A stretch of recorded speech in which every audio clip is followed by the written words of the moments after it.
Hello everyone, welcome back to my channel. Boy, do I have a treat for you today.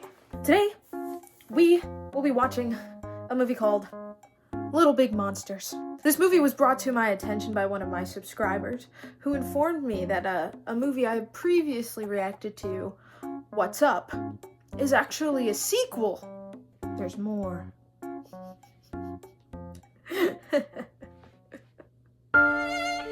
I apologize if my volumes fluctuate. I am trying to be weary of the rest of my family who is in my home. I don't want them to think I'm going insane. Anyway, let's just get right into the video. So we are back again with Professor Crumb and the gang. But we're back in the same old house, and we see Professor Crumb, and he wakes up, and there's this robot guy who's offering him many styles of breakfast. But this robot also informs us that Professor Crumb has created this antenna that will allow for us to communicate with extraterrestrials. The robot does like a few different impressions and talks about this antenna, and then it does like a Chinese news station. Dr. Crumb's antenna, also known as the universal antenna, begins full operation tomorrow. For crying out loud! It must be a virus. I'm sure I unsubscribed from that darn Chinese news channel.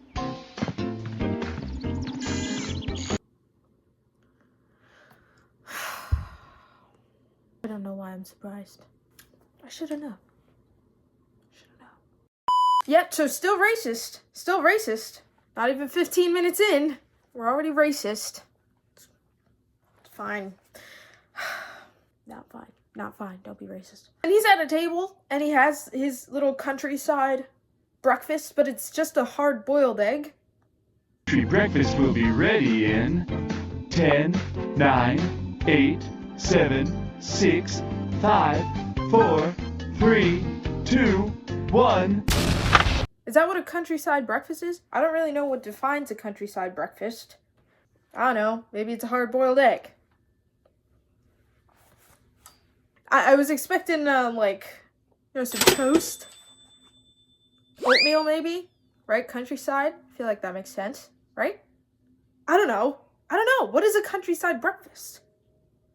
Professor Crumb has, a conference or like an inauguration for this new satellite that he made to communicate with the extraterrestrials. But he's running late. But then Amanda and our favorite kid in the whole wide world, Promise to give you some Guto, aka fuck-ass kid. They walk in, Guto starts playing with this like salt gun that they have, and Professor Crumb like yells at him. He's like, "No! You can't touch that. Stop." Guto, give me that!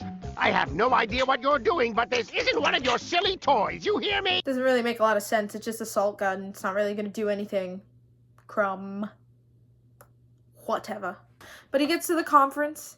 We see Zooks again. Zooks' voice sounds a little different. I think it's the same guy. I think he just added a little more whim. Become friends with all types of galactic species. I don't like traveling, and I'm afraid of heights. I'm not really sure. He sounds different, though. Anyways, this is the conference that we see at the beginning of the second movie on the television, which makes sense, and they're talking about the satellite. They bring up the bananas from Pluto. This time, they're talking about onion rings from Saturn.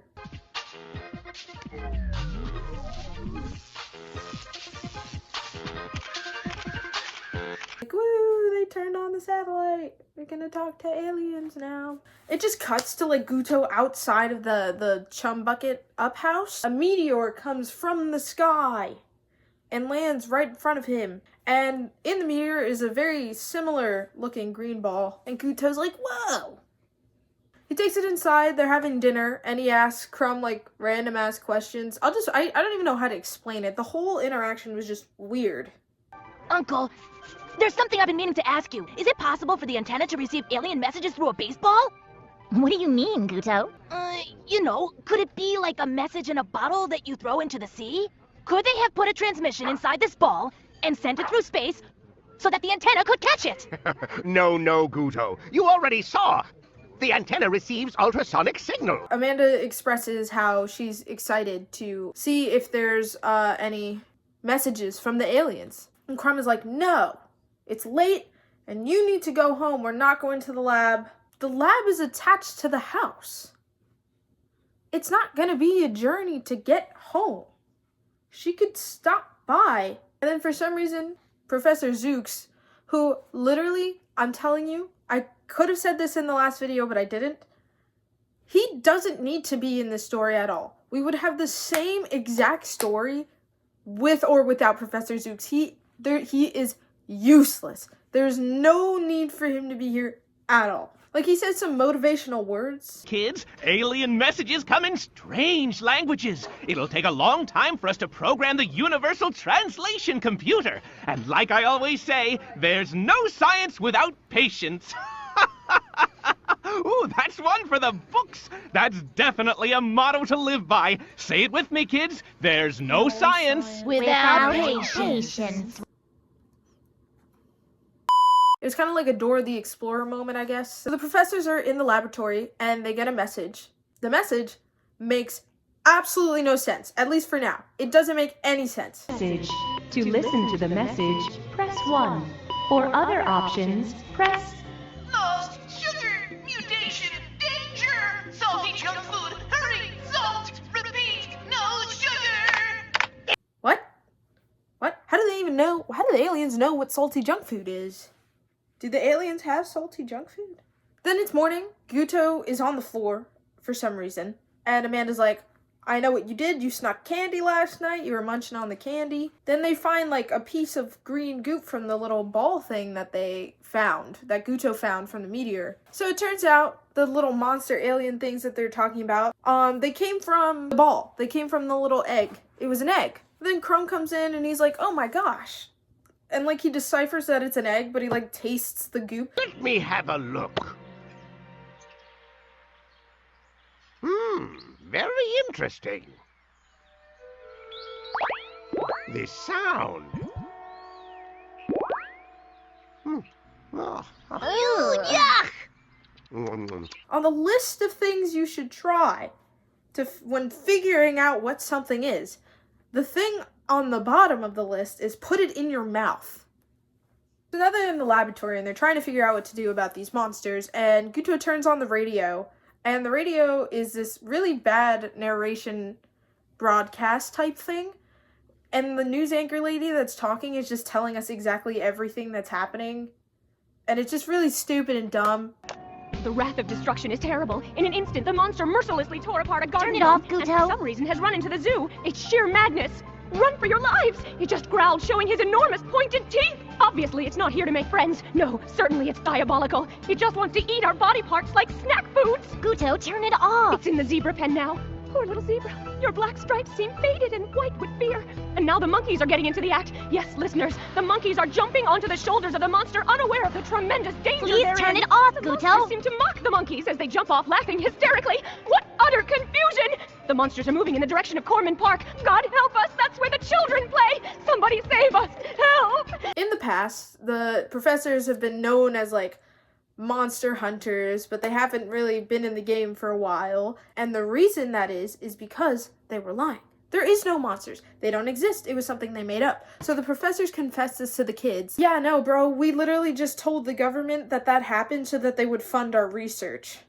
Crumb starts tweaking because he doesn't want Amanda to hate him. Amanda and Guto have already set off to go get the monsters. Make it interesting. Hey. Hello? Wait, say hi to the YouTube channel. Oh shit. Hi. Guto and Amanda decide that they are gonna go and take on the monsters themselves. And there's this, like, popcorn guy. He's a funny popcorn man. He gets a little weird, though. Guto wants popcorn, so he asks for popcorn, and then Amanda, like, yanks him away, and that's because the monster was right behind him. So then the professors pull up and they're like, yo, get in the car! And they drive away from the monster. And the popcorn guy is totally fine. Like, the monster doesn't do anything to popcorn guy. Good for for nothing, kids. These days, they walk all over you. Even an old popcorn vendor. There's no respect for the corn. When's it all gonna stop? So while they're driving, they get a call from the mayor, and the mayor's like, Professor Crumb and team, we need y'all's help. Why? Because the fuck-ass police department can't do its job, the firefighters don't know what the heck they're doing, the US military is God knows where, so obviously it's up to this old man, his boyfriend, and these children to save the world. Yeah, and so then Crumb starts tweaking again, because he's a fraud. And he confesses to everyone in the car he, in fact, has never hunted monsters and has absolutely no idea what he is doing. Then all of a sudden, a monster picks up the car and does absolutely nothing. He just throws it back on the ground. So then they drive away, and they see a movie theater, and they're like, all right, you know, it'd be a good idea. Let's go into that movie theater and hide from the monster. So they're in the movie theater hiding, and they're just sitting there, like, you know, biting their nails, and they're like, oh my god, I hope the monster doesn't find us, and they're just sitting in the seats of the theater. Popcorn guy walks in, and he, I guess, gave Guto a bag of popcorn, and then all of a sudden the monster pops in through the screen. The popcorn flies about in a weird way, a little disturbing way, and hits the monster, and when the salt hits the monster, it shrinks. The monster shrinks, and then it just fades into, like, the monster freaking tied up and kind of freaky. Hey, yo! Didn't even take him out to dinner! God damn. So it turns out the monster just shrunk, and salt makes the monsters itty bitty. And they were low-key tickle torturing this guy. He just giggling for like 2 minutes straight, this poor guy. And Amanda's like studying the monsters, and she finds out that salt is their weakness, and if you touch them with salt, or they eat salt, or something like that, they will shrink. Now we're outside the movie theater again, and there's this Grim Reaper looking guy. It's giving Muppet Man, because I know there's not just one guy in there. Can't fool me. I can see right through it. We discover that sugar activates the monsters. It makes them big. It makes them grow big and strong. Amanda's doing all this research to figure out how to kick the monsters' asses. And Crumb's like, stop trying to be a hero, bro. Alright, I can't risk you getting injured. So, you're grounded. You can't leave the house. And Amanda and Guta are like, darn, what the heck? So they end up sneaking out anyway, and they go to find the monster. There's two monsters playing on a little seesaw. They're kind of just minding their business. They're not really doing any harm playing on the seesaw. I didn't think they were an issue. But apparently it's gonna be the end of the world if we don't get those monsters off that seesaw. Now, Guto, hit him with the salt, quick! Take this, you oversweetened monster! Swallow these salty peanuts!